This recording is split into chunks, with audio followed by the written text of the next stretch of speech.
in municipal government as a Parks and Recreation director, and I don't necessarily see the correlation between having a distance from, a park to a dispensary.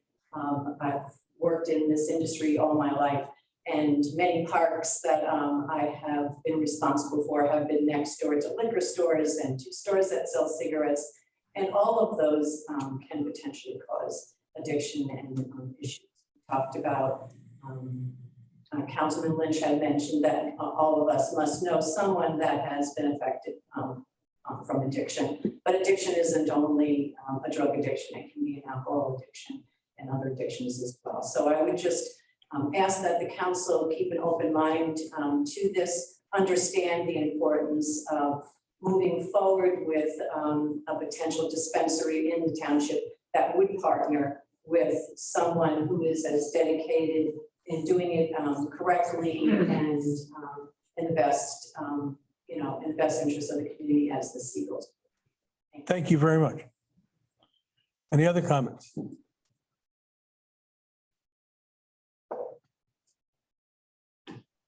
Good evening, Mayor. Always a pleasure. Mr. President and Council. My name is Nick Dubois. Lived in Pleasant Valley Lakes since 1977. I've known the Seagulls for at least 33 years, and it turns out when I thought about it, I knew before when they had a health food store in Rutherford, the third day, obvious solution to Genesis. Everything you heard is true. You need a machete to get from the park to the store. You can't see it.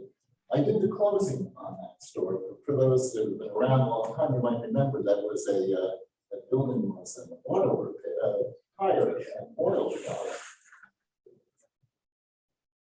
But they were crazy. You get a health food store where they have all this hydrocarbons, solvents, and things like that. Let me tell you, they spared no expense to make it healthy. They didn't have to have the well tested because it's a commercial transition. But I said, look, they did turn out to, surprisingly, it turned out to be one of the most pristine wells, according to the well testing company. When I told them that they never had, but they advanced that expense because one way or another, that water is going to their customers. And they're great people. I talked to them a little bit about this. I'm an attorney, patent attorney. I'm interested in science. So I can't say privileged things, but when they tell you they didn't just pick up the phone and say, oh, Shrine Group sounds good. Come on, let's see it. They looked into your client. I read some of the stuff too. And anything that they say here tonight that I found, you would hear them say it in the store. Absolutely straight. These are good people. And I understand the concerns on the citizen. I have some reservations about this recreation myself. And I hear it from the council and the council president. Look, it's here. It's going to happen. You can help make it happen, right? Or not. And I hadn't prepared. I hadn't really thought about it until Mayor brought up prohibition. You know what that was good for? It was good for Canada. It was good for Cuba. Has anyone besides me in this world heard of Irving Berlin's I'll see you in CUBA? It was good for speakeasies. Mayor said, what happened during Prohibition? And that was a moral that it took 3/4 of the states to say, yeah, no liquor. I mean, this was a consensus at that era before my time. But all we need to do is play fast forwards, just join this jump, and we know what happened. So we don't want this. We don't want this town jump. I understand. But and I understand there are other real estate properties, but I believe this is what I like. They need partnership. You need that with what's called the story. You need the motivation to focus on health. This is going to happen. I don't know if you DoorDash is going to bring the pot from Hamburg, but it's going to happen. It needs to happen right. So I am here to, as an attorney, as a citizen town, who loves the town, for my enthusiastic support. Whatever, make it happen. Please, whatever you're able to do, tweak the statute. The distance, I'm sure, was thoughtful and made sense, but if we had a 30-foot border wall going right through where the Maverick was 10, we want to protect our children. Got that. No jeopardy here. And I've got children and grandchildren, so it's late. Thank you for your attention. Thank you. And good luck, and you're just giving them a chance to go through the rank. Thank you. Whether it's grass or not, so it's. Thank you. Yes.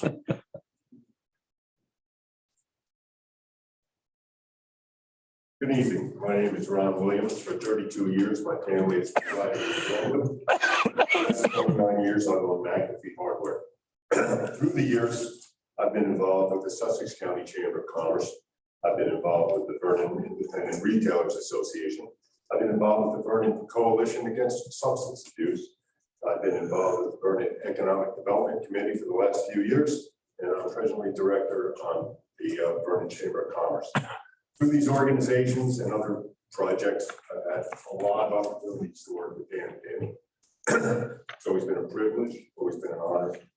One thing, no matter what we have done through the years, Dan, his first thought has always been, whether I like this or not, if it's good for Vernon, it's good for me. I cannot tell you how many times in the last 29 years I've heard this man say it. He believes it with all his heart, and I believe his sincerity. I'm part of the 30% that voted against pot legalization, but it has passed. It is coming. New people approve retail operations. I cannot think of a better couple to move forward with this project based on their honesty, their loyalty, their visions for Vernon. Like you've heard so many times tonight, I think whatever has to be done to the ordinance should be tweaked so that this can happen with a couple who will do it right. Thank you for your time. Thank you. Thank you. Yes. Good evening, Steve Dunlop, Williamsville Estates. Didn't know if I was going to raise this issue again tonight, but I've had absolutely no response from the mayor and the council. I think the new council needs to be aware of some things that have gone on. There was a issue with a right-of-way that was going to be given an easement. And our mayor indicated that he had worked very diligently to try to make this happen with the Mobile Hill Group. And after speaking with an attorney for the Mobile Hill Group, he indicated there had been two conversations. One a year ago asking for it, and one a couple of months ago saying we're not interested in moving in a different direction. There was an ordinance passed that was submitted by our mayor for the easement, for an easement that was never given, and was voted on and approved by the former council. The mayor came before the council on the 13th of November and gave his presentation. And one of the things he said was he was going to issue an RFP for a walking and biking trail. And he was going to do that the following week. And you don't have to be a mathematician or even have a calculator. Now that the 13th, a week later would be the 20th, which made me the earliest that he could have released it would have been the 20th of November. I later found out from our town clerk that the advertisement was actually put in the paper on the 11th, the 14th, and the 18th. Which means that our mayor misrepresented himself to our council. I didn't ask at that time for his resignation. I didn't ask that he be fired. But I felt that the council should take some action. And I still believe the council needs to take some action. I think there needs to be an investigation. I think that he has acted dishonorably and should be held to account. He came before this council and lied and said he was going to do one thing when he had actually previously done something completely different. I don't know what your course of action is going to be. But I think that the mayor and the council, the previous council, have worked in tandem on some of this. They rushed through an RFP for a walking and biking trail, allowing 8 days from the time that it was actually officially released until the date that the bids were due, 2 of those being weekend days and 1 of those being a holiday. It was a 94-page RFP. So I would think that nobody would be able to properly address it in the short amount of time that was given. In the meantime, I don't know what our township attorney's involvement was, but I would have thought that the township attorney would have advised the mayor that he couldn't be releasing a request for a proposal on land that's not even owned by the township. This RFP was for a walking and biking trail through the Baldwin property, which is property that's not even owned by the township. So I've said it before, it was ignored. The mayor is quick to say that people are mean to him and they say nasty things about him on the internet. I don't do that. I come to this meeting and I say what I have to say. The mayor's had no answers, except to say that people are mean to him. But I'm hoping the council will look at this and get to the bottom of it, because something's not right. The way the whole pump track was done. Stone was supposed to do it. Stone was supposed to have had 3. We've seen in writing where they only did 1. They were supposed to do the site prep. They were supposed to do the grading. It turns out a lot of that work was done by our own DPW. The work was supposed to have been completed in November. Here we are, it's not done. I asked if there was going to be reimbursement of funds for the work that the DPW.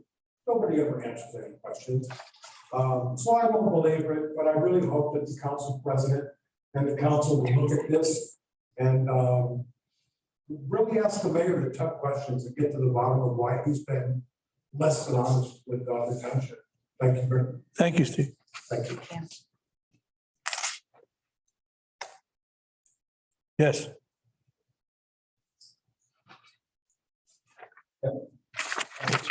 Rich Weaver, I'm the resident of the Sussex Hills section of town, over by the Lamp Post Restaurant for 28 years. I just came tonight mostly because I haven't been to a council meeting, the whole COVID thing. I wanted to get back in touch. This whole thing was a surprise to me about the healthy times. I'm a retired career firefighter. I've raised 3 kids in town, adult kids. I was one of the 8 people involved with the hand-in-hand playground that basically got it built. I was in charge of purchasing all the items. I ran the in-town soccer league for 5 years. So I'm vested in the community a little bit. I've never been in their store. So I'm coming from the different perspective. And I was one of the 70% that voted in favor of it, in favor of legalizing cannabis. Just my point is, they sound like we need to work with a business that's been in town for a while. So the council should do what they can. I would say the same for McAfee Hardware or Valley Mason Supply. Any town, any business that's been here for a while needs the respect and the benefit of the doubt, and maybe bend over backwards to make it work. Okay, thank you. Thank you very much, Mr. Weaver. Enjoy your retirement there, brother. Are there any other questions? Is there anything from up above? I have Peg DeStassi. Mr. Stassi, can you hear us?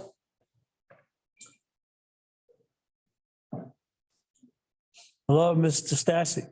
She's muted. You're on mute, Peg. You want to hold up a second to get a mute sign. All right, obviously she's not hearing us. Is there somebody else? Yes, there's several people. Jesse Palladini. Mrs. Palladini? You have Yes. 5 minutes? How are Yes. you? I'm okay, thank you. Listen,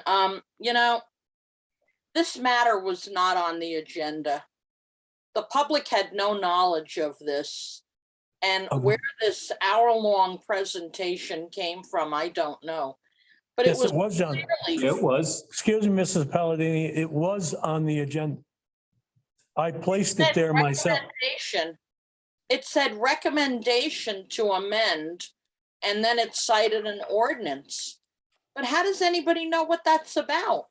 You know that I'm very vested in my community. I had no clue what this was about. But that is besides the point. This was clearly a very stacked meeting for the Seagulls, and anybody who has a different point of view would not have known to come and comment tonight.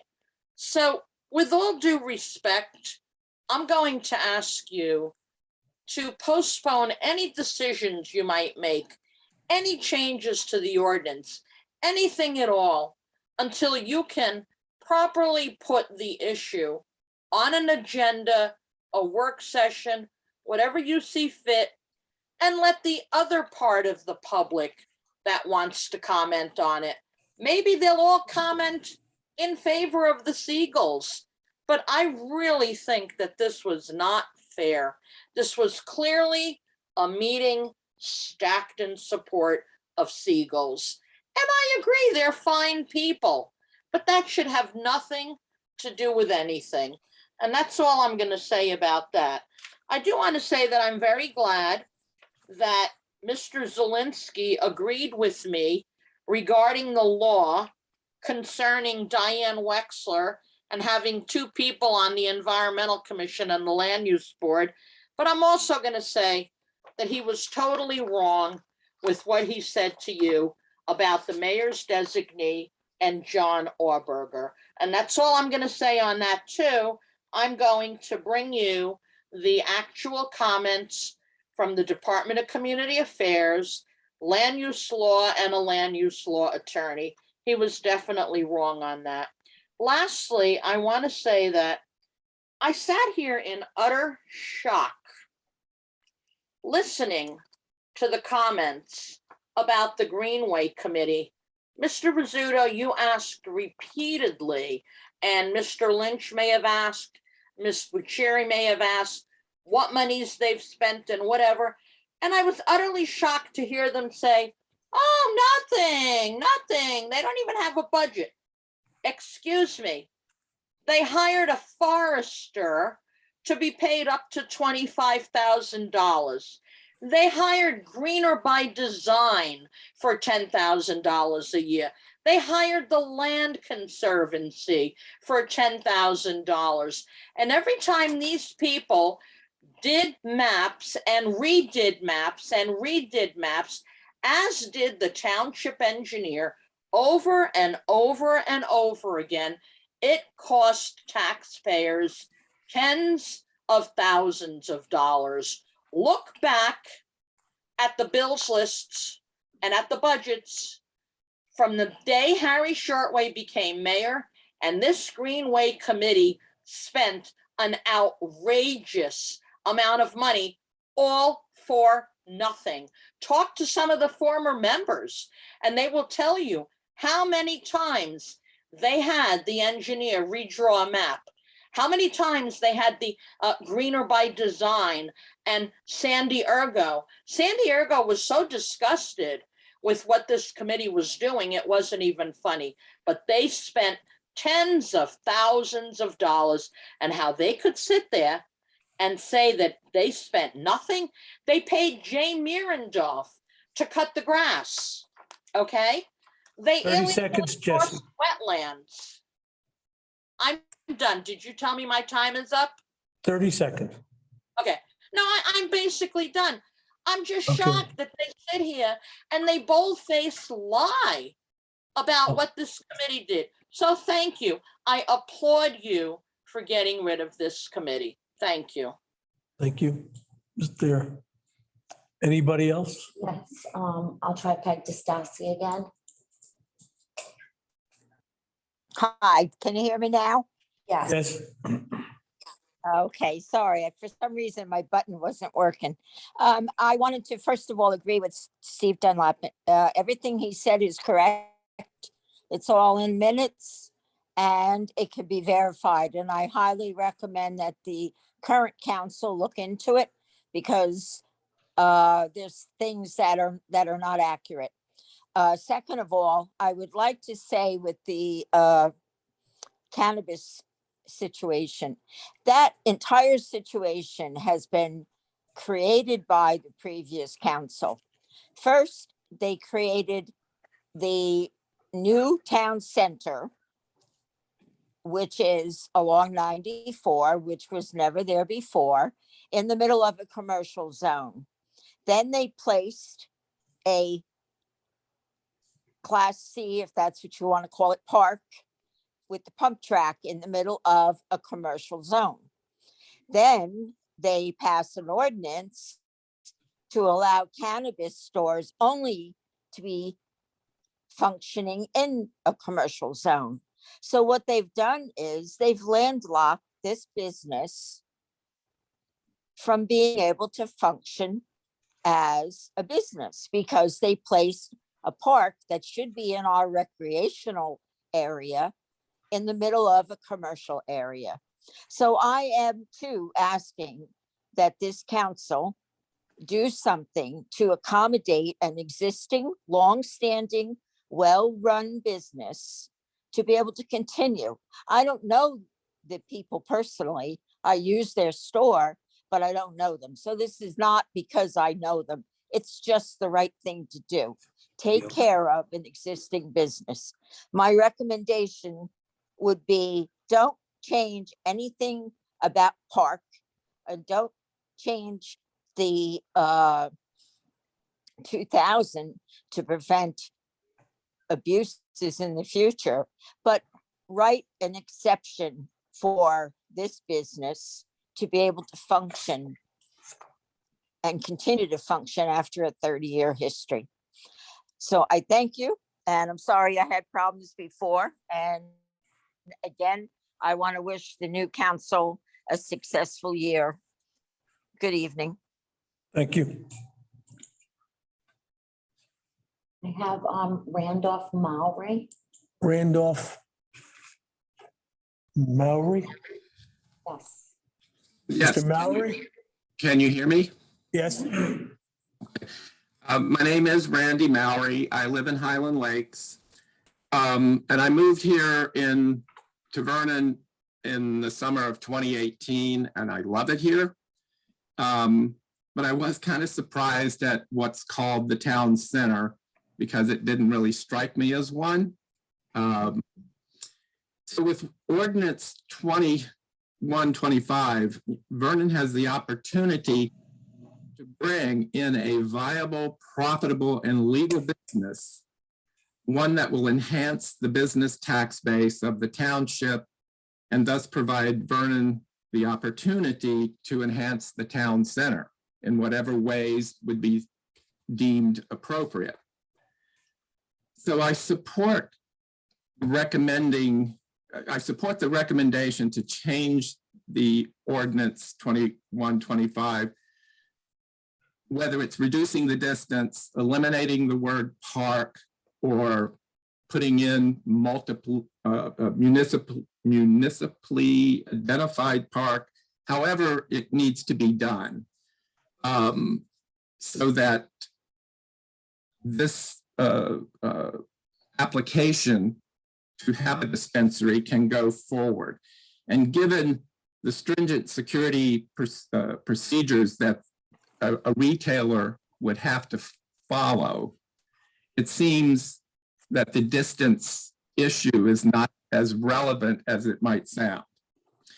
But I also want to highlight that this change, to change the ordinance is in line with what Ms. Buccieri stated in her platform that was reported in the Advertiser News before the election. She stated, and this is a quote, "Vernon is not an easy place to do business." She further stated, "It's the job of government to make it easy for businesses to open and succeed." And then another quote, "Businesses should not be burdened with red tape and bureaucracy to open and to keep open their doors." Mr. Rizzuto wants to increase ratables and attract tax-paying businesses. By amending the 21-25 ordinance, you're significantly increasing the chance of attracting this business to Vernon. Reducing the burdensome distance requirement or making what other change will allow this to happen will allow a new business to open, one that was approved by a significant majority of state level voters, county level voters, and voters in Vernon itself.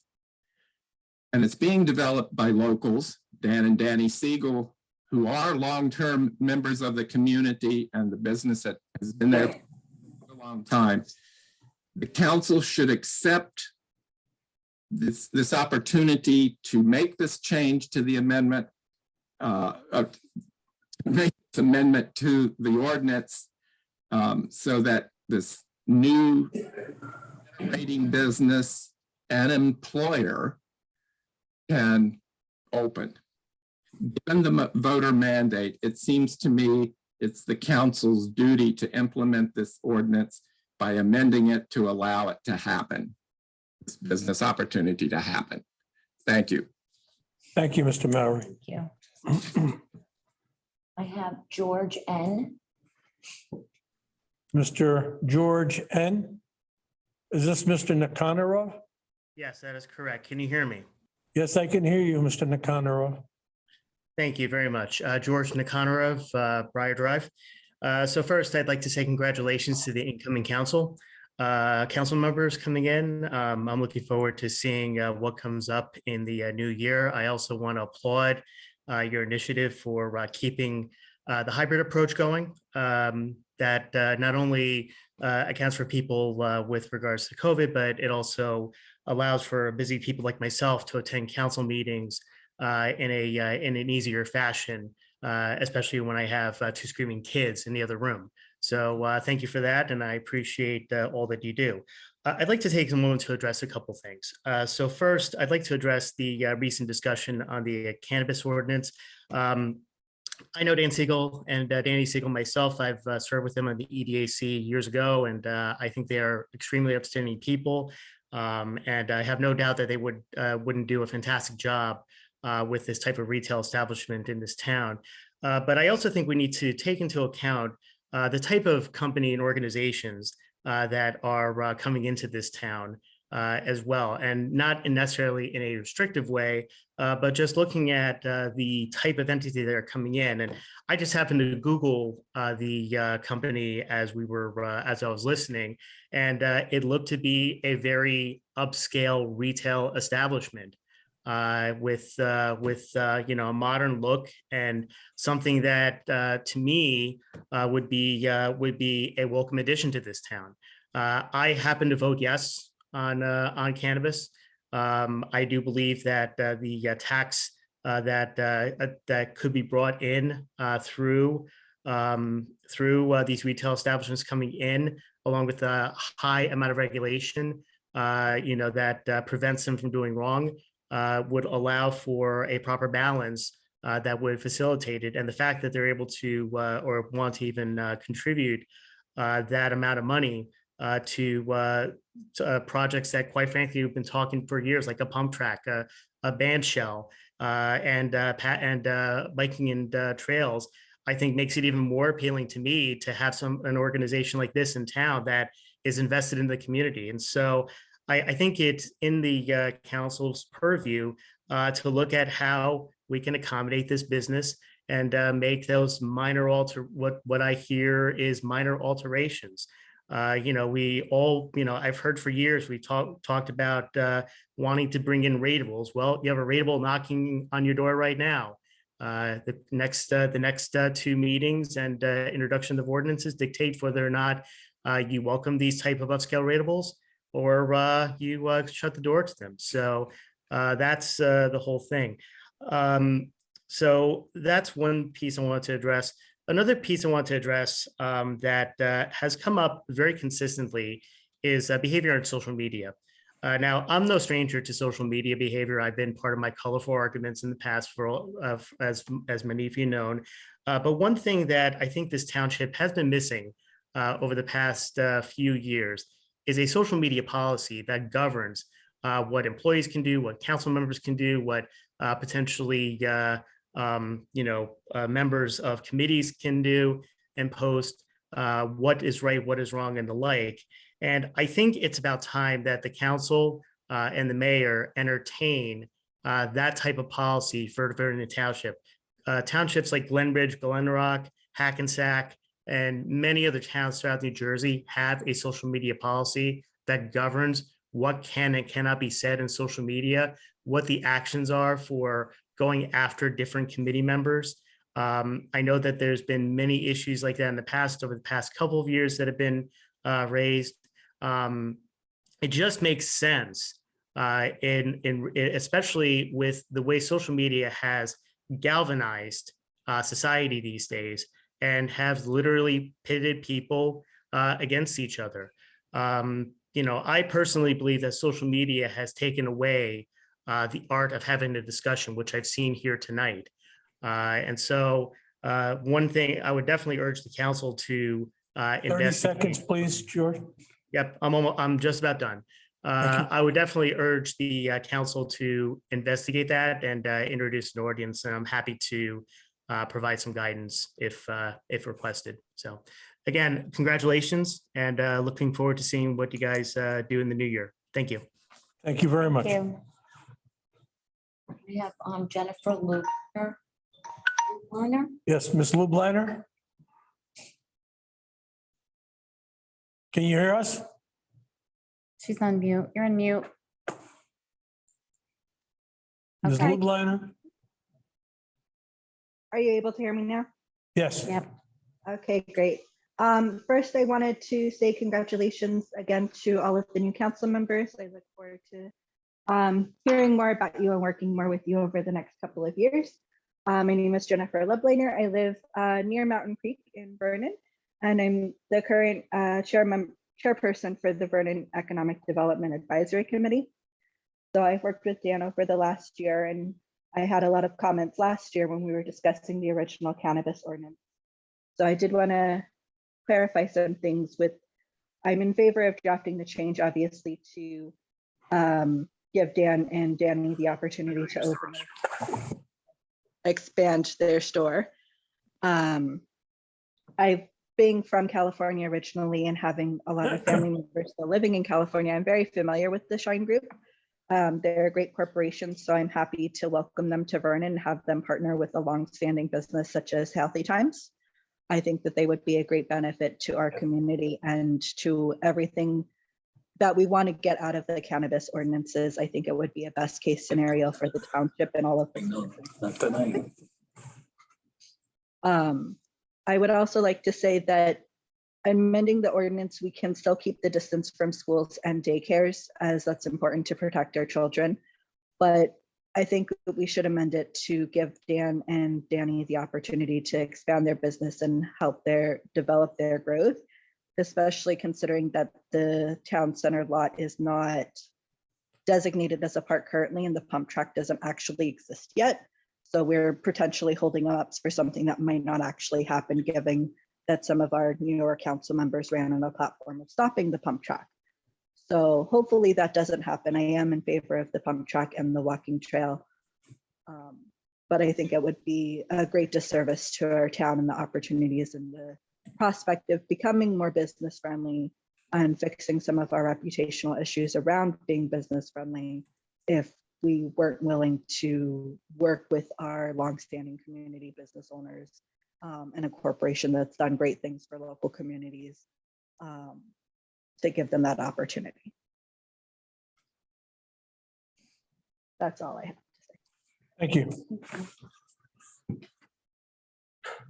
I have Ann Larson. Ms. Larson? Hello, can you hear me already? Yes. Yes. Hi, good evening.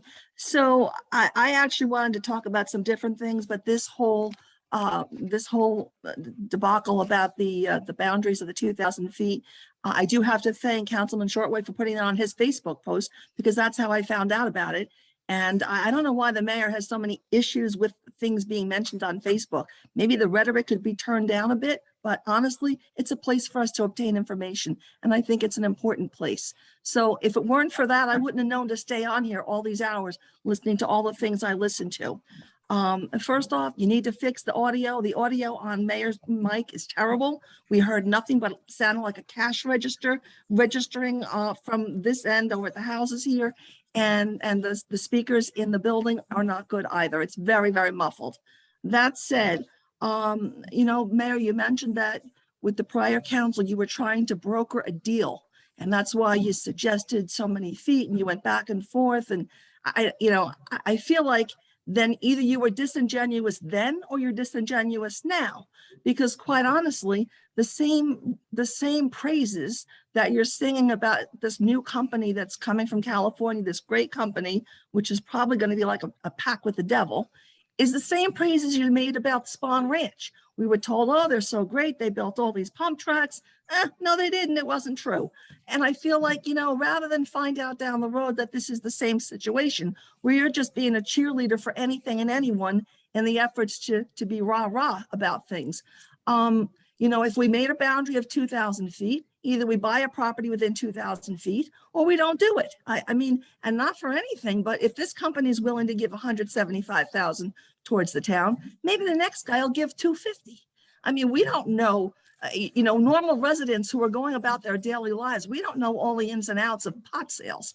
And, I feel like the whole law in the first place was rushed. Things are omitted from there, such as houses of worship. What do churches have in them? Youth groups, they have daycare, they have AA meetings. We've got all these things in churches that are right in the zone where we're thinking it's okay to have pot stores or head shops, whatever you want to call it. So the whole thing was poorly designed. And as I mentioned to Mr. Shortway in his post earlier today, unintended consequences. We were in such a big hurry because we got our eyes glazed over at the 2%. And now we're stuck with this dilemma. It wasn't thought out properly. So I think there's a lot needs to be done. Maybe the pump track doesn't go there. If the pump track goes over to Maple Grange, like others have said they wanted, well, then maybe there's something to talk about. But I mean, we're changing the law, or we're expecting to change the law for the wish and the hope that they're going to get this license. We're going to change the rules so they can submit an application. That's crazy. That's crazy. So then if they don't get their application, we've changed our laws and some other fly-by-now company is going to come in here and take advantage of the change we made. You're putting the cart before the horse. It's just as bad as us, signing a note for Mountain Creek to pay for a dam for them. You got to slow down and stop and think of the consequences. Right now, I'm just too tired to go any further. This is a very long meeting.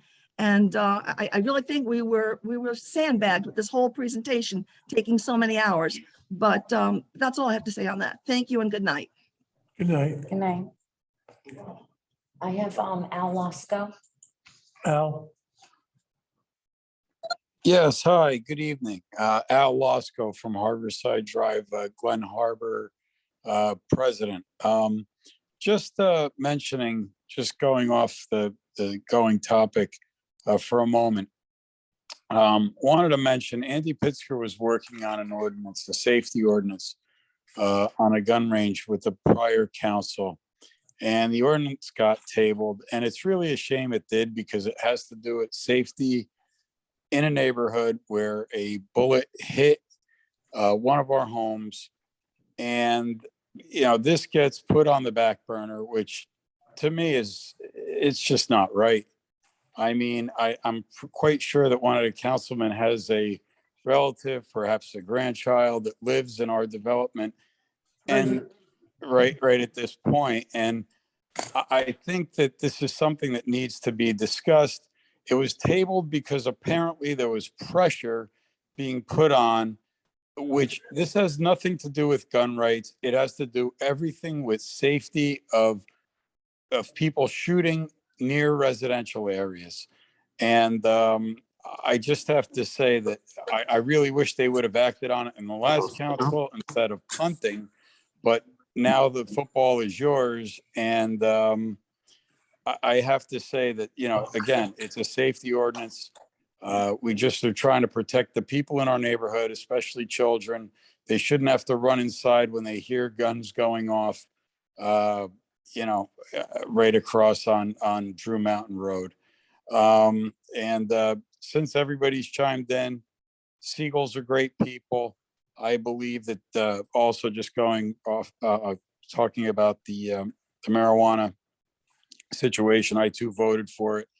And I believe that, you know, whatever needs to be done, these are good people. They employed my son for many years, and they're really great people. And I think that they deserve anything we can do for them. But again, I really hope that we can get something done for safety in a neighborhood. I think it's just common sense. I really do. And the fact that it had to be punted was, I think, just wrong because of pressure. So that, I know it's late, and I thank you for taking my comment. And I hope something is done on this. Thank you. Thank you. Thank you. We have Sherry Shortway. Mrs. Shortway.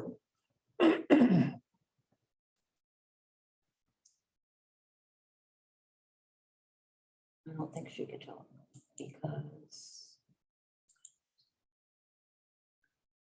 It's snowing up pretty hard. no. Thank you. It's a squall. Mary. Yes, Mrs. Shortway.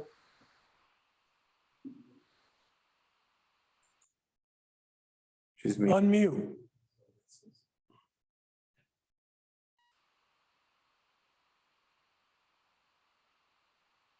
Still can't hear you. Yeah. Can't hear you. Can she?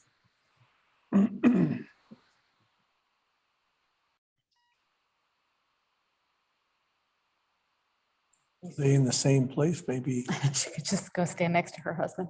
Can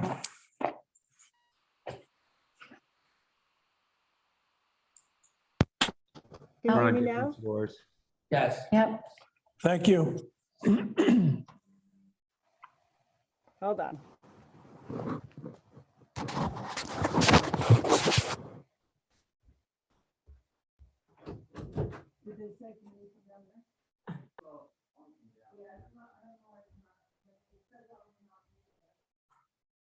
It's no squall.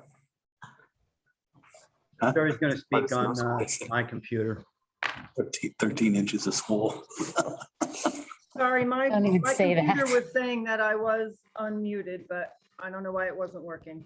So my comment is to Mr. Rizzuto, Mrs. Bucieri, and Mr. Lynch.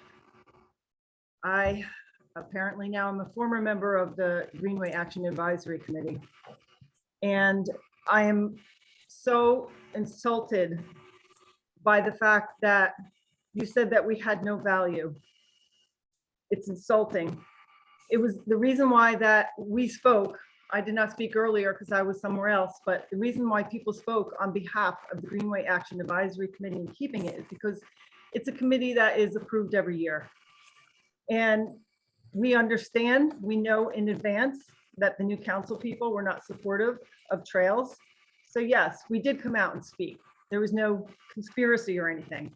We are a committee that has been working for 6 years tirelessly. And for you to say that we have no value, we are volunteers. And it's very upsetting. So this is a rhetorical question. Mr. Rizzuto, Mr. Lynch, and Ms. Cherry, have you ever walked the trails in Vernon? Have you walked trails in any other county? Morris County has a tremendous trail system. Have you walked any of the trails in other states? Every place we go, there's a trail system. We've been working, fighting, battling for 6 years to get some trails. We have blazed trails ourselves. The Greenway Action Advisory Committee has, alongside residents in town, with our own hands. And you just alienated an entire group of volunteers, people who work hard and give up their time and give up so much over the 6 years. It's just, it's mind-boggling. And so you've not only alienated the volunteers in the Greenway Action Advisory Committee, you've alienated the group of residents that have helped us through these years to blaze trails. We strive to live a healthy lifestyle. We are committed to having this town be a healthy town. We were a healthy town designation. Now we don't have a Greenway Action Advisory Committee to do that. You've disbanded a group of volunteers that have worked for 6 years, responsible for starting the farmer's market, for clearing trails with their own hands, with our own tools, with residents alongside of us. This volunteer group has peacefully existed for 6 years and was just slapped in the face. You say you were elected by a mandate. The people also spoke in 2018 by a mandate to use open space money for the creation of trails and other amenities. And yet you're supporting a retail cannabis shop within 400 feet of a park, a pump track, a trail.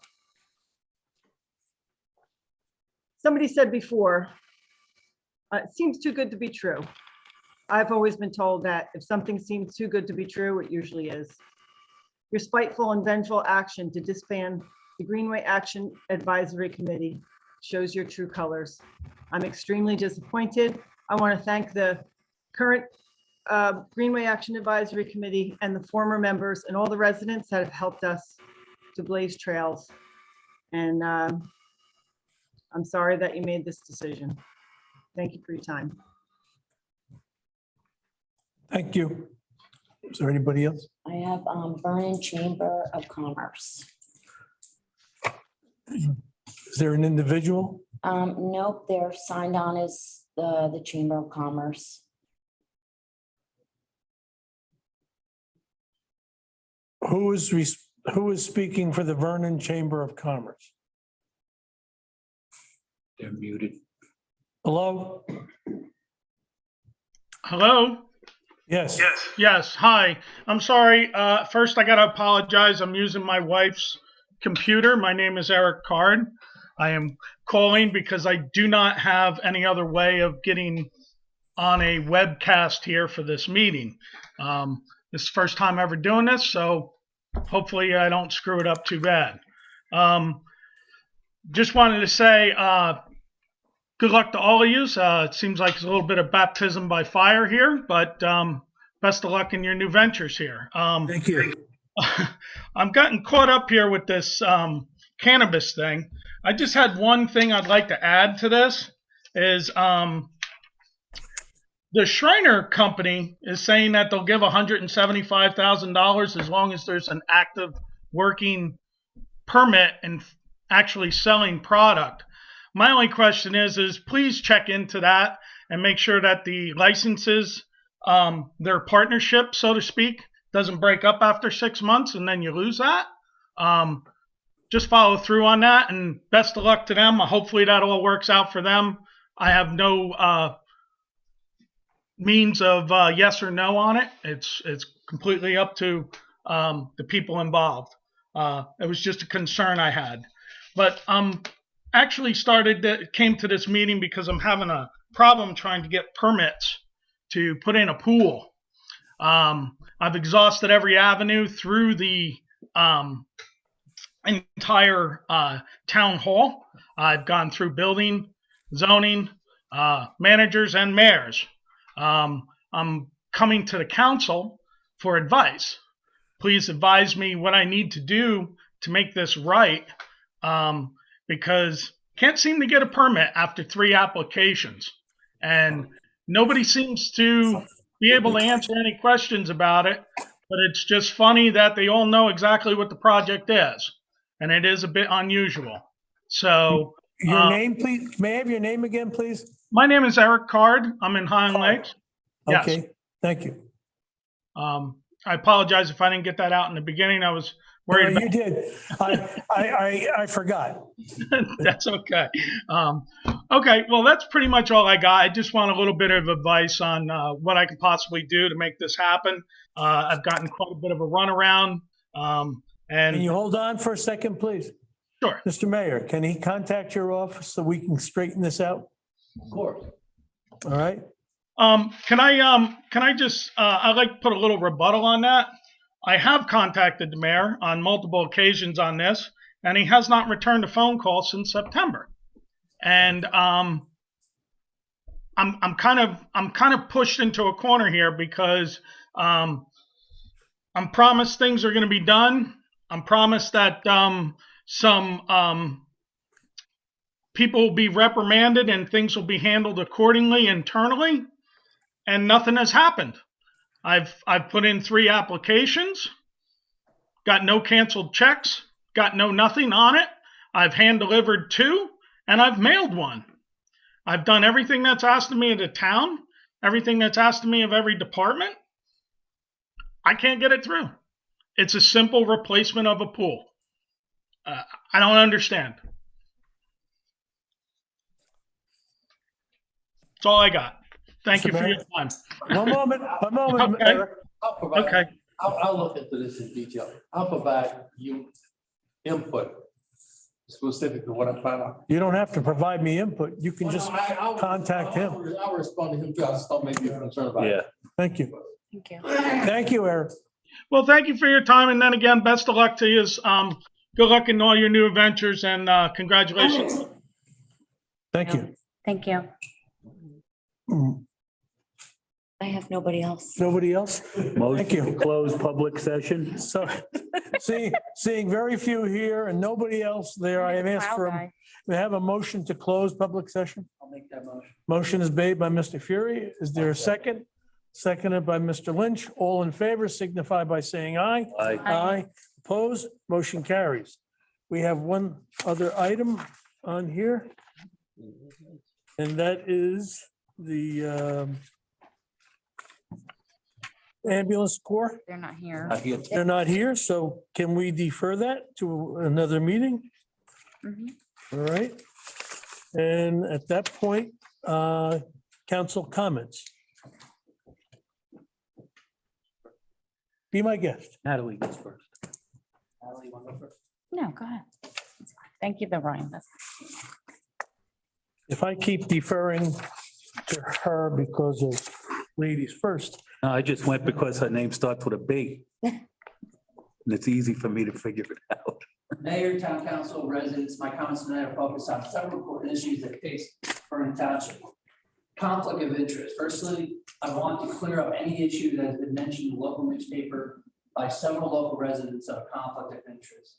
It is no secret that I own agri-environmental and laboratory services for over 20 years, and I do work in the township as well as towns all over New Jersey. Since I've been appointed town council member, I've canceled any business contract with the township, which amounted to approximately $1,000. However, Agri does continue to provide operational consulting services with the Vernon Board of Ed, helping to provide clean, safe drinking water for some of the schools. I've consulted with our township attorney and Board of Ed attorney, and included there is no conflict of interest. In fact, Agri has donated several thousands of dollars of water testing to those impacted by the dirty dirt landfill issue. I guess no good deed goes unpunished. COVID policy. It is my opinion that the previous town council and current mayoral administration has done an outstanding job of bringing back in-person meetings while increasing the participation of the public. The current resolution on today's agenda that was passed is deeply disturbing in the middle of a surge in Omicron variant cases throughout the country. I pleaded in writing to the current town council president to take a pause and return to remote meetings to help protect public safety of all involved. These pleas were ignored and not taken seriously. It is my opinion that these 3 council members who voted yes are jeopardizing the health and safety of all involved and should be held accountable for their irresponsible actions. They should be ashamed of their actions tonight. Contrary to many, This is not a political issue, it's a health and safety issue. I call upon our Mayor Burrell to pursue any legal avenue for reversing this ridiculous action tonight and returning these meetings to a safe and healthy environment. Current township attorney, I want to publicly state that I have 150% confidence in Attorney Josh Linsky and his firm, and I did not support tonight's resolution to publicly announce any council opposition or no confidence vote towards this firm. The decision of the hiring of an attorney clearly and legally falls under the purview of the current mayor, and the council is only here to advise and consent. I believe the search for a replacement attorney is a complete waste of taxpayers' money and has no merit and appears to be personal, not professional in nature. Mr. Zelinski has proven his value over the last several years, especially with the Mountain Creek bankruptcy, their work on the dirty dirt issues, and more recently, with their impeccable work on the current SCUMA court appeal. The water and sewer system dilemma. By now, most people in Vernon are familiar with the issues surrounding the MUA. I spent almost 2 years on the MUA as chair during a very difficult time. I helped take a failing MUA and stabilize rates and lower expenses considerably. I stated at the first meeting as chair that I will never vote for any unfair rate increases as a member of the MUA, and I still have that same position. I resigned as chair for work and family issues, but chose to stay involved as an alternate. The proposed appointment in December 2021 was not a stunt, as some council members have stated, but rather an attempt to get reappointed on MUA to help the township that I live in. I recently resubmitted an application and was disappointingly dismissed by certain council members. Notwithstanding, I will still stay committed to the process. I'll always work toward making the MUA a success. I was promised by the council president to make you MUA discussion item tonight to provide update to everyone on the progress I was once again denied. I once again tonight request that a quarterly council MUA meeting to be held to address all these issues, working hand in hand for the good of all of Vernon. I call upon all the council members to take this issue seriously or suffer the consequences from any inaction. I urge that everyone research Resolution 13-202, which led to the unfair service charges of about $330,000 per year. I fully support the pursuit of the SCUMA lawsuit appeal and oppose any current action towards canceling that process. I repeat, this current service contract arrangement is costing ratepayers nearly $330,000 and may lead to bankruptcy. Bankruptcy will move the burden to all taxpayers, whether any resident or business is on the sewer water system or not.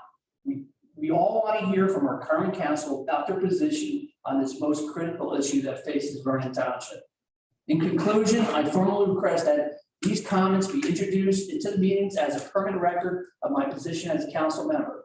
I stay committed to this town and promise I will make every effort to work with my fellow council members and mayor, but I will never sacrifice my integrity, and I will always do what's right for Vernon. Thank you.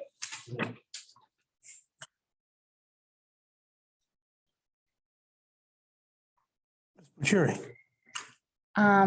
So I can't believe we're here till almost midnight.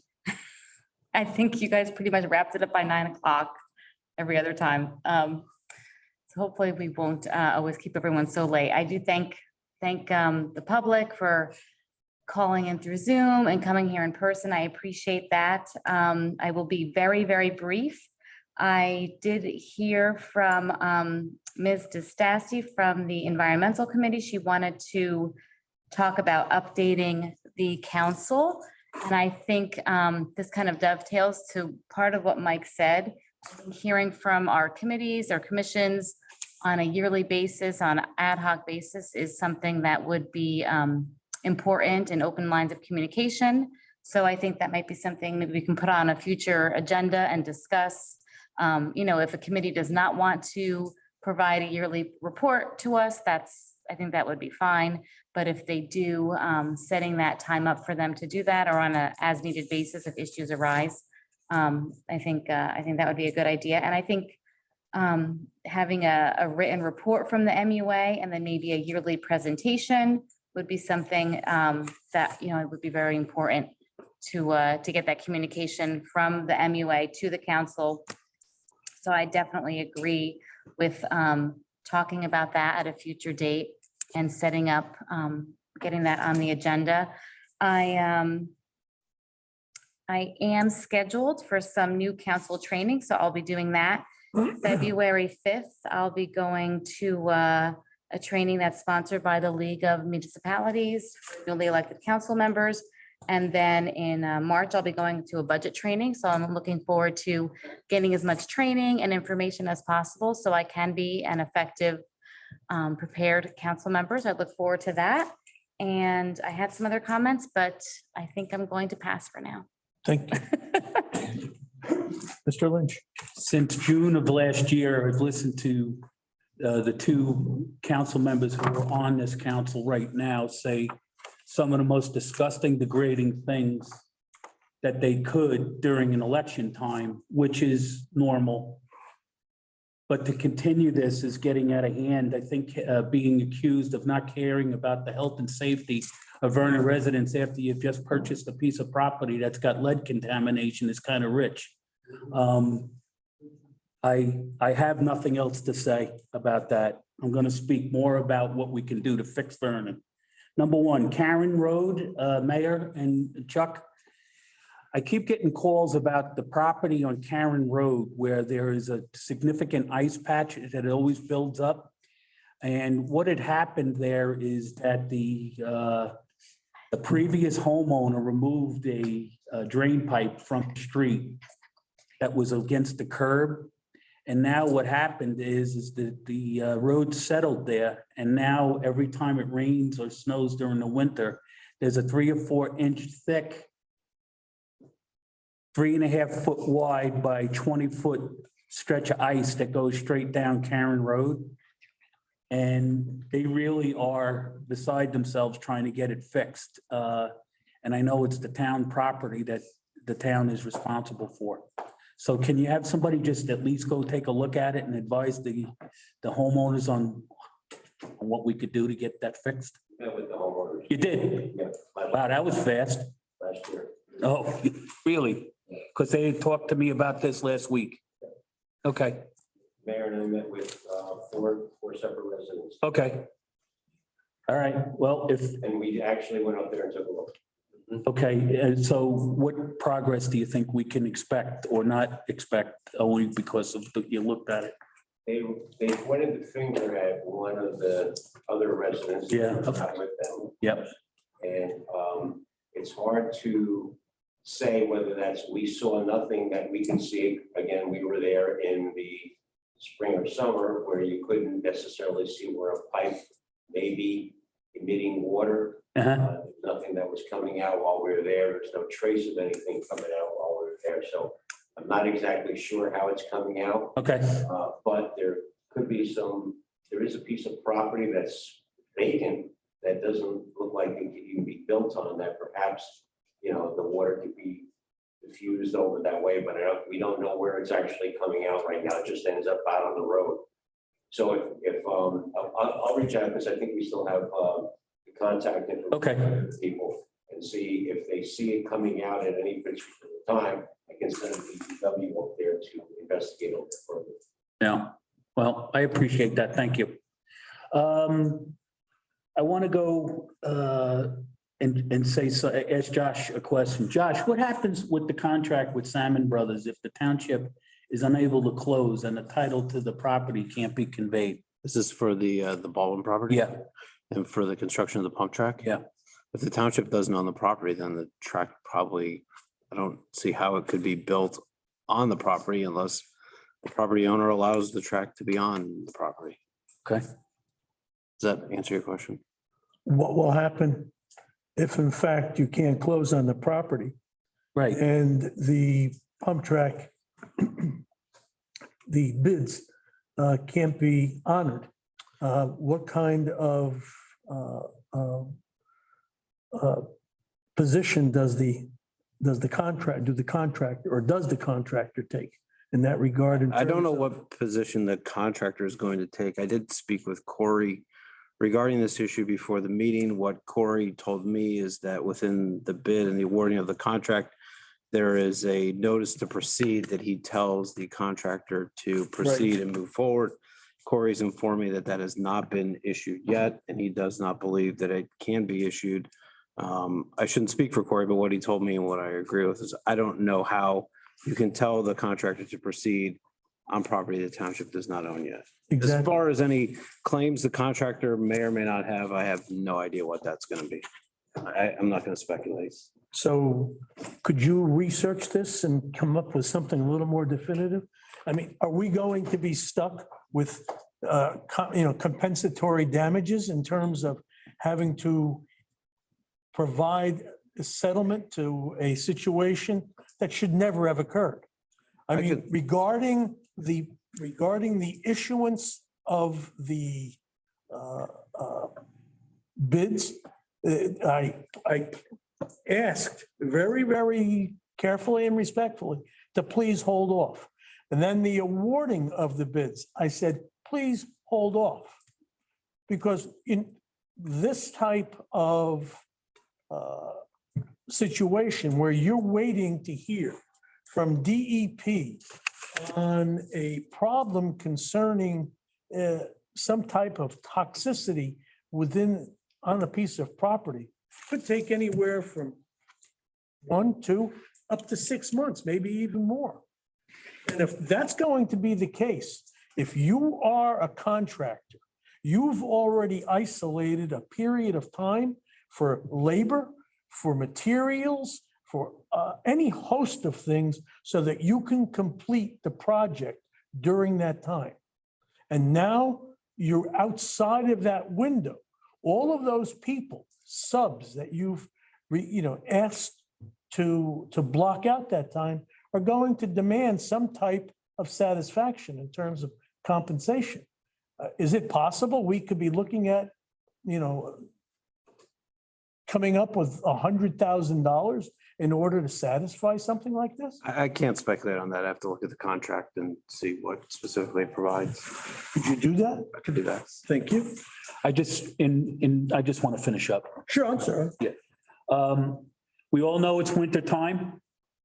We all know in winter time, we always get things prepared like snow blowers and generators and stuff like that.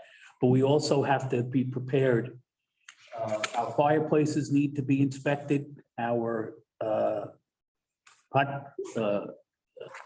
burning stoves need to be inspected. And these things need to be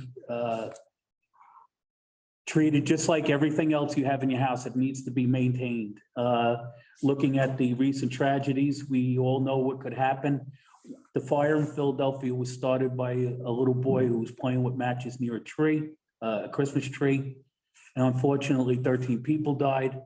And over in the city, it was a space heater and 17 people passed away. And these things are all preventable.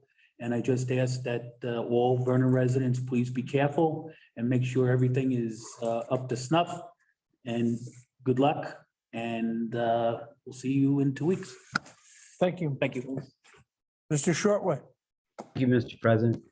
Just on the Baldwin, Mr. President, the law was changed in 2009. It's not the DEP oversees the remediation.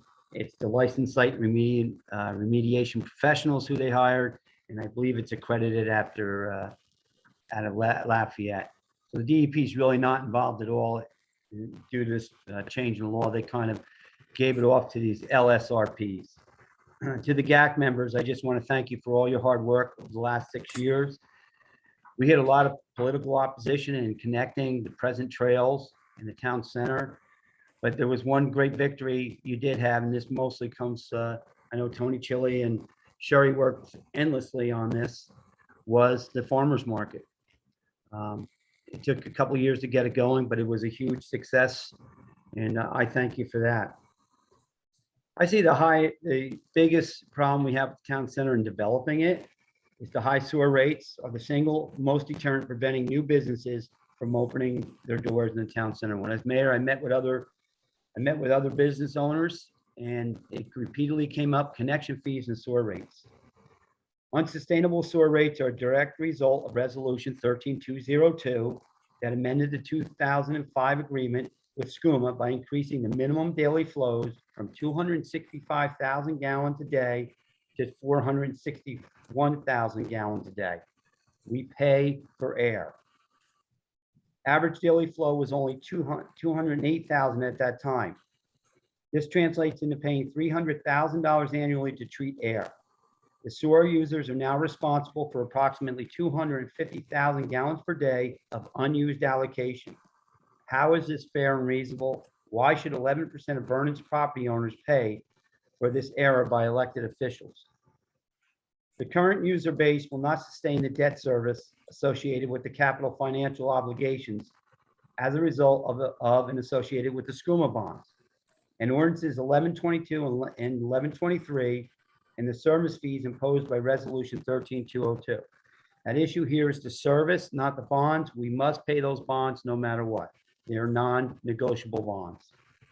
The financial obligation imposed by resolution 13202 subsidizes other communities and developments outside of Vernon. This obligation concerns service fees, not capital assets.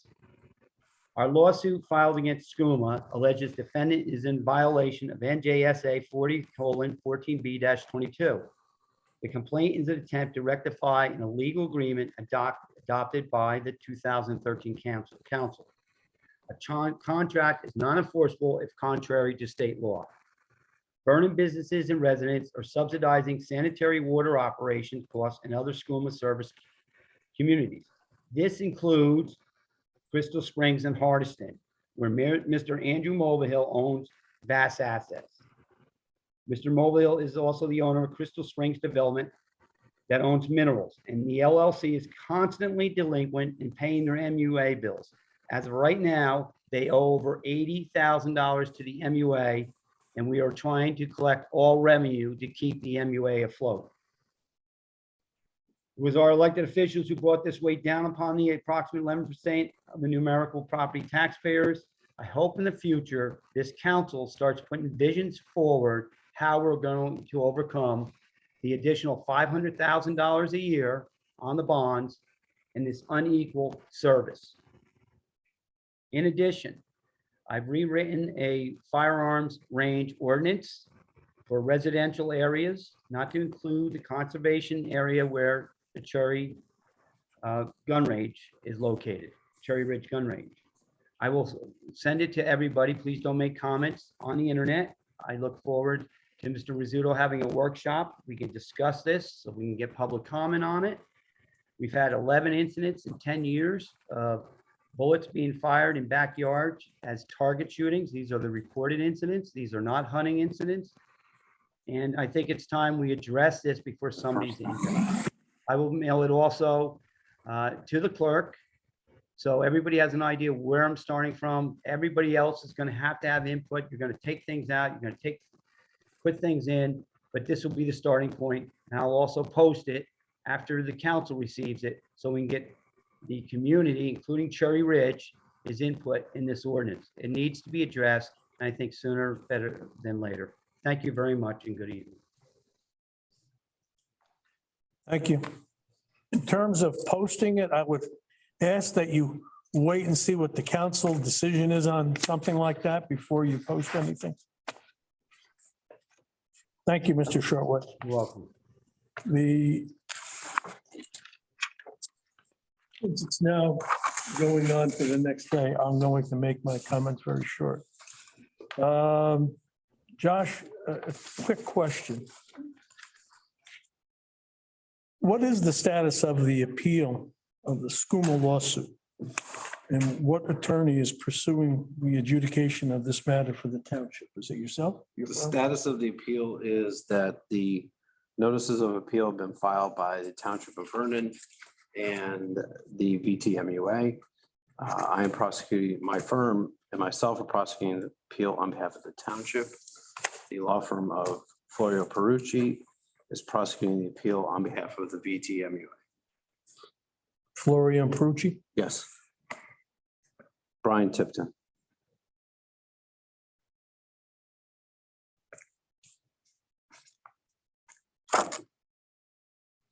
Briefs, I believe, are due in We recently requested, which is granted as of course by the appellate division, a 30-day extension for the submission of our opening brief, which I don't have the date off the top of my head, but I believe it'll be somewhere by the end of March. On something like this, based upon your experience and the fact that the judge ruled with prejudice on this, is your feeling positive? I don't want to go too much into legal opinions and advice in a public session. I will say, though, that I believe that Judge McGovern committed very serious, grave errors in his decision and in dismissing the complaint with prejudice. I believe the township has very good, very strong basis to appeal. Thank you.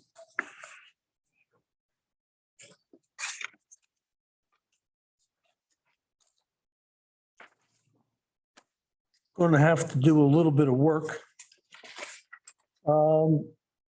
When the MUA was created, the township required of the MUA a written report to be given in February, and then a follow-up oral report to be given the following meeting. So I'm going to ask that the MUA provide a written report to the council for the meeting of 2/14 and a oral report by the MUA on the meeting of 2/28, and there be a question and answer period. So as far as the meeting of 1/24, please understand that Ms. Bucieri and Mr. Lynch and myself are new. What we hear and yet what we find out may be two different things. So with regards to the pump track and the Baldwin property purchase, which we've touched on, we're going to ask for a complete update given to us on the meeting of 1/24. So the mayor can handle that. And we can, provide some questions at that point, and perhaps some of these inconsistencies may be put to rest. Did you say just the Baldwin property? So the pump track and the Baldwin property. Okay, and the fact of not only that, but the easement question, which Mr. Dunlop mentioned, which I have continually brought that up. I want to know, why are we walking away from an easement situation when there's the possibility that that easement could have been had and yet obtained, and yet we chose to go for a $289,000 purchase, hereby taking a piece of property off a commercial rolls when it was earlier said that it couldn't be built on because of severe environmental sensitivity and problems with bobcat habitat. This is the 124 meeting, right? Yes. Okay. Got it. And then at that same point, we're looking at the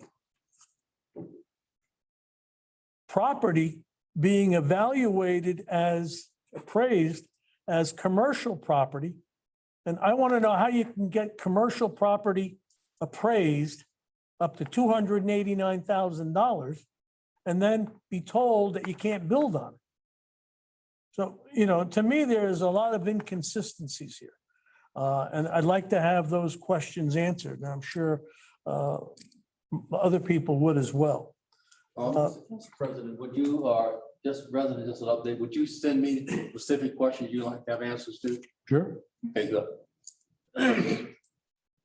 And Mr. Fury, you recently sent when I first came on the council, a pamphlet about some water projects based upon some federal programs that were made available. And I read through it. And I wanted to know if at some point on the meeting of the 24th, you could possibly update the council on it.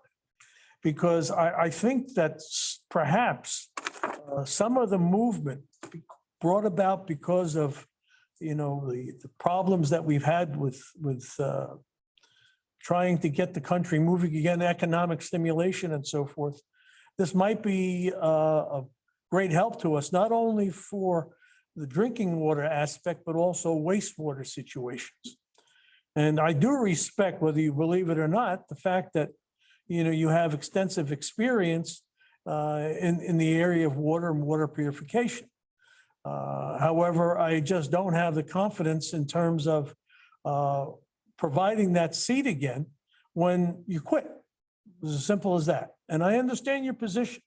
So let's try it step at a time and we'll see where we go. But I think that becomes a situation that we should take a look at.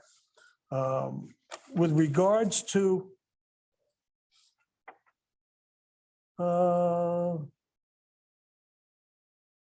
the gun ordinance, I think that's the date that we have to look at.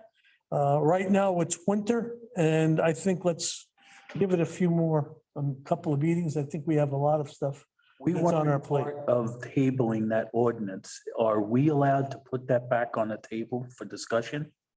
You can certainly reintroduce that ordinance. In You a can different, discuss that ordinance. Yeah. You're free to have a new ordinance introduced. You have a lot of options available to you. okay. And lastly,